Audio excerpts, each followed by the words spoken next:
6%. That is roughly what Americans save out of their after-tax income on average.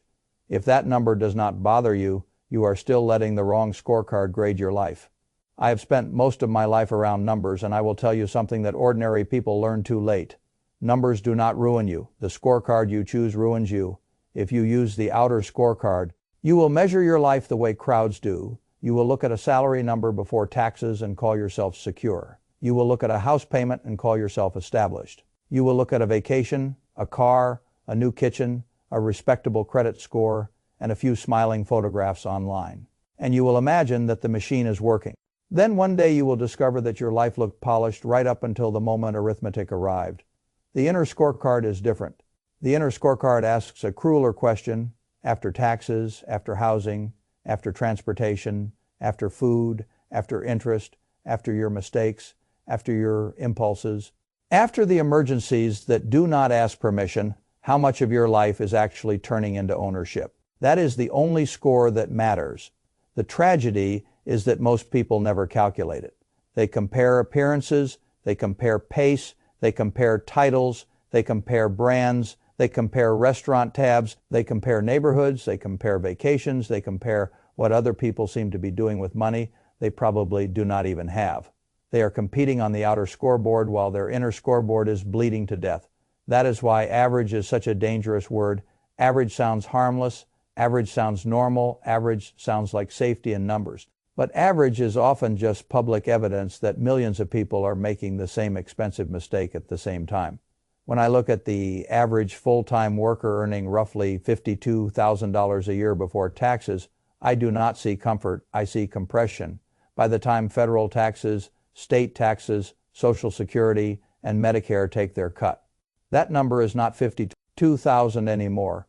In many places, it is closer to the mid-30s or $40,000 in actual spendable money. The outer scorecard says, I make 52. The inner scorecard says, you have far less room than you think. Fay file a site, Fay turn 41, file 0 Fay, that is the first trap. Gross income seduces. Net reality disciplines. Most people build emotional confidence off gross income and then make spending commitments with permanent consequences. They sign leases, they buy cars, they upgrade neighborhoods, they normalize convenience, they finance status, they commit tomorrow. S labor to support today. S image. Then they wonder why they can never get traction. They never had traction, they had motion. Motion is not wealth. A hamster wheel has motion. Wealth is what happens when part of your labor survives consumption and begins to work without you. Now, look at what the average household spends, roughly $5,500 a month, around $67,000 a year flowing out just to keep the machine humming. Housing alone eats nearly $1,900 a month. Food takes hundreds more. Transportation swallows almost another $1,000. Before you have built a reserve, before you have bought a single share of productive assets, before you have insulated yourself from bad luck, your life is already demanding a giant fixed tribute every month. Fay file a site, Fay turn 41 file 0 Fay. This is what I call the lifestyle tax. The lifestyle tax is not just rent, mortgage, groceries, gas, or insurance. It is the total cost of needing your current life to keep operating exactly as designed. The larger the tax becomes, the more fragile your freedom becomes. People talk about wanting independence while quietly building a life that requires full-speed income every month just to stay upright. That is not independence. That is dependence with nicer furniture. And here is where the outer scorecard becomes positively dangerous. If your peers are spending at similar levels, your behavior feels normal. If everyone around you has a car payment, frequent delivery food, escalating subscriptions, expensive children, S activities, financed furniture, upgraded phones, and recurring little luxuries, you stop seeing the danger. You stop seeing fixed costs as chains because the whole village is wearing chains. Crowd behavior has a narcotic effect. It makes fragility feel standard. I do not care what is standard. I care what survives pressure. The inner scorecard is ruthless about pressure. It asks what happens if your income drops. It asks what happens if your roof leaks. It asks what happens if your transmission dies. It asks what happens if a medical bill lands on the kitchen table. It asks what happens if your employer changes, your industry softens, your child needs help, your body breaks, or your patience wears thin.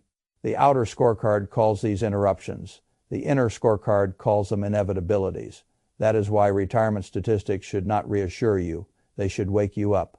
The median amount Americans have saved for retirement is about $65,000 among those with retirement savings at all. 1 out of 4 Americans does not even have a retirement account.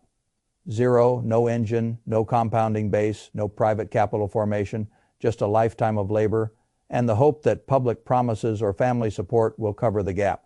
That is not a plan. That is surrender dressed up as optimism. Fay file site, Fay turn 41 file, 0 Fay, and even the numbers for older people, which sound larger at first, collapse under honest math among Americans 65 and older. The median retirement balance is around $88,000. If you use the traditional 4% withdrawal framework, that generates roughly $3,500 a year, not a month a year, less than $300 a month from a lifetime of preparation. You do not need a finance degree to understand the insult in that number. Fay file site, Fay turn 41 file, 0 Fay, $300 a month is not retirement strength. It is retirement decoration. It might cover groceries for a stretch. It might fill a prescription. It might help with utilities. But it does not purchase sovereignty.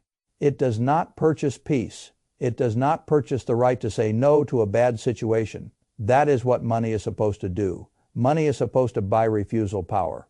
If your capital cannot protect your time, your dignity, your health decisions, your housing choices, and your dependence on other people, then the score may look respectable on the outer board.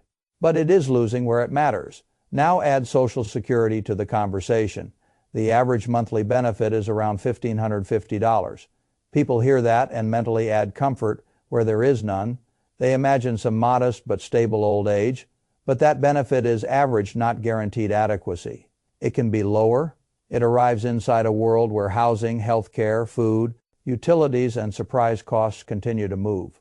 Worse, many people retire before full benefits age and have to bridge the gap somehow, usually with savings that are far weaker than they admit.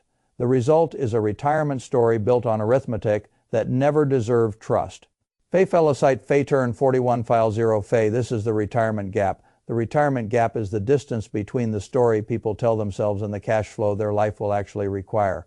It is much wider than most people think because they use hope to fill the space where capital should be. Hope is not yield. Hope does not compound. Hope does not pay the dentist the property tax, the utility bill, the supplemental insurance premium, or the replacement water heater. Capital does. So if your system is not producing capital, the system is defective. I want you to notice something important here. The outer scorecard flatters you with milestones. It tells you to care whether you have a retirement account. It tells you to care whether your credit score is decent. It tells you to care whether your income is in the same range as your peers. It tells you to care whether you look stable. The inner scorecard only cares whether the numbers are enough. A lot of people have a retirement account the way children have a piggy bank. The account exists, and that fact is supposed to comfort them. But an account with too little in it is not a solution. It is a label. A lot of people have decent credit too. Average FICO scores are around 715. That sounds respectable. It sounds like a sign of competence. But I have no interest in applauding someone for being good at borrowing if they are poor at owning. A decent credit score inside a weak balance sheet is like polished shoes on a tired soldier. It does not change the war. Fay file site, Fay turn 41 file, 0 Fay. This is one of the great modern confusions. People mistake access for strength. A bank willing to lend to you is not proof that you are winning. Sometimes it is proof that you are lendable prey that becomes brutally clear with credit card debt. The average household carries more than $9,000 of it. Put 20% interest on that, and you are lighting roughly $1,800 a year on fire just to stand still. That is money leaving your future because your past wanted something faster. And what did you get in exchange? Usually not an enduring productive asset, usually clothing, convenience, electronics, dinners, impulse purchases, temporary emotional anesthesia, and objects that depreciated faster than your memory of buying them. Fay file site, Fay turn 41 file, 0 Fay. This is the debt furnace. The debt furnace takes your effort, burns it, and tells you the heat is normal because everyone around you feels hot. A household can have a decent income, good enough credit, a respectable car, and still be trapped in the debt furnace. The furnace does not care about appearances, it only cares about fuel. Your wages are the fuel. Your future is the fuel. The years of your life you have not yet lived are the fuel. I have no admiration for financing consumption at punitive rates. If you are paying 20% to own yesterday as impulse, you are not investing. You are renting your own life back from a creditor. And then people ask me why they cannot get ahead. They cannot get ahead because the outer scorecard rewards visible consumption while the inner scorecard punishes capital starvation. That is why net worth matters more than vibe. Net worth is simply what you own minus what you owe. It is not glamorous, but it is honest. The median household net worth is around $122,000. That number changes a lot by age, of course, but its real value is not as a trophy. Its value is diagnostic. It tells you whether your life has been converting effort into ownership or whether effort has simply evaporated into lifestyle. Fay file site, Fay turn 41, file 0, Fay under 35.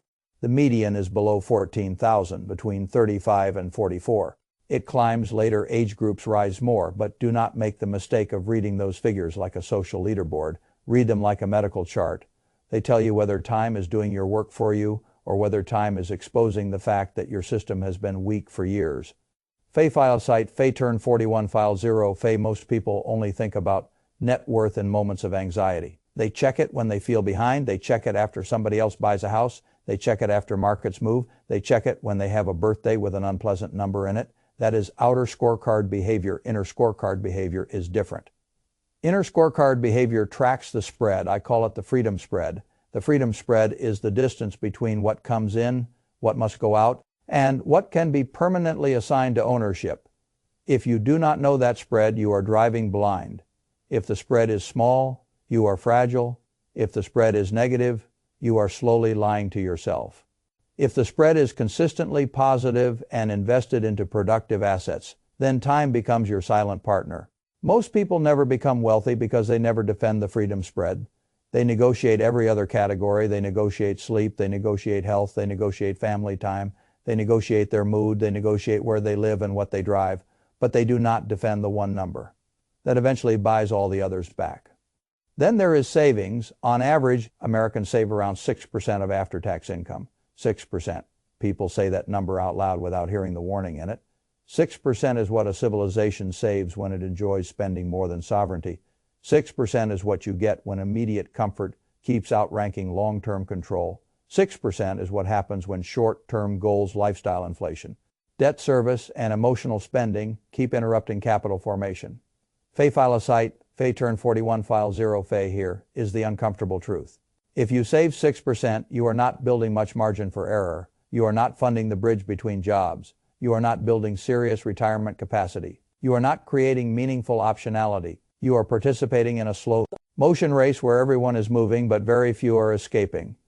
The math becomes even more humiliating when you remember that life is not just retirement. A down payment costs money, cars cost money, homes break, kitchens age. Children generate expenses with the confidence of royalty. Medical events do not check your budget before they arrive. If 6% is all that survives, then your system is not prepared. It is merely exposed in slow motion. Fay file site, Fay turn 41, file 0, Fay. That exposure is one reason average retirement age statistics deserve a harder look. The average retirement age is around 61. At first, that sounds almost encouraging. But full Social Security often does not arrive until later. The years after 61 can be long, and people reaching 65 can still have decades of life ahead of them. So now the question becomes brutal. What exactly is paying for those years? Savings, benefits, home equity, hope, adult children, quiet deprivation. Fay file a site, Fay turn 41, file 0, Fay. The outer scorecard likes the headline, retired at 61. The inner scorecard asks, with what fuel? This is where many households discover that average behavior was never a path. It was a crowd migration toward a cliff with better branding. Now let me say something that may irritate you but will help you. You do not need to beat everyone. You only need to stop copying people whose arithmetic is weak. That is one of the great advantages in money. The bar is not nearly as high as the culture suggests. If the average household is overspending, carrying costly debt, underfunding retirement, and confusing visibility with strength, then modest discipline produces extraordinary separation over time. You do not need genius, you need asymmetry. You need to be a little more honest than average, a little less vain than average, a little more patient than average, a little less financed than average, a little more invested than average. and a little more allergic to permanent overhead than average. Small edges compound because the scoreboard compounds.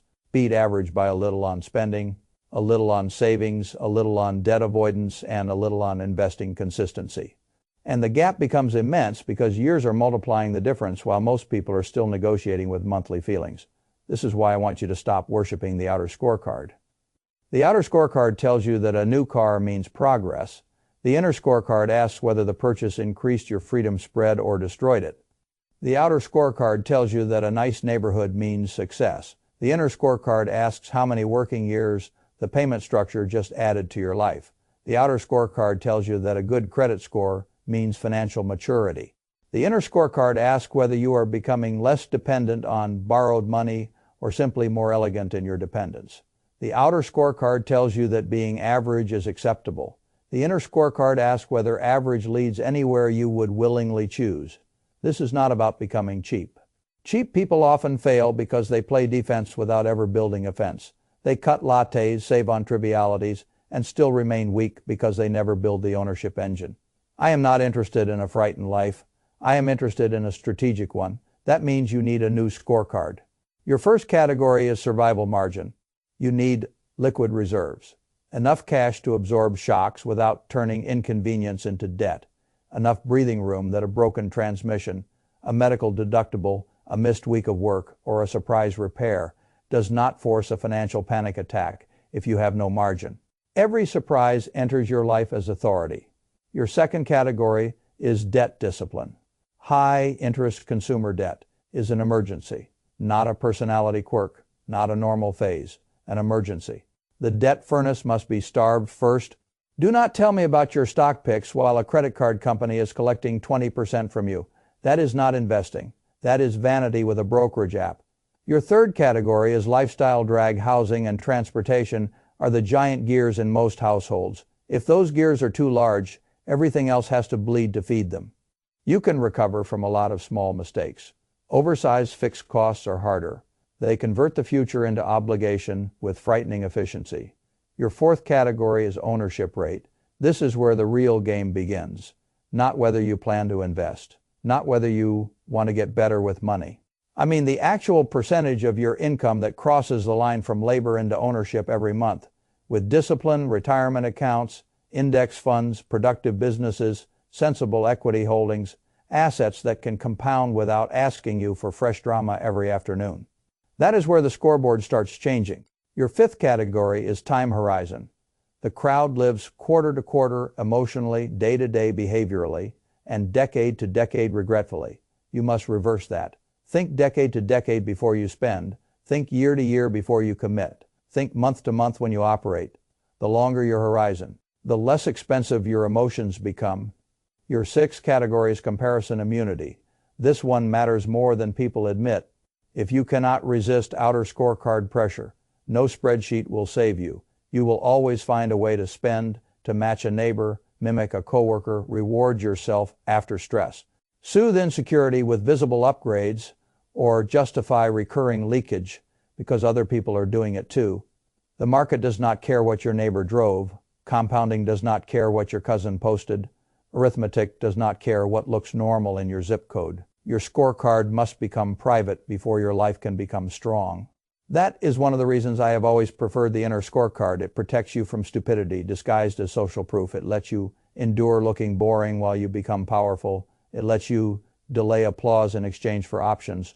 Options are the true luxury, not the vacation photo, not the kitchen renovation, not the car smell options.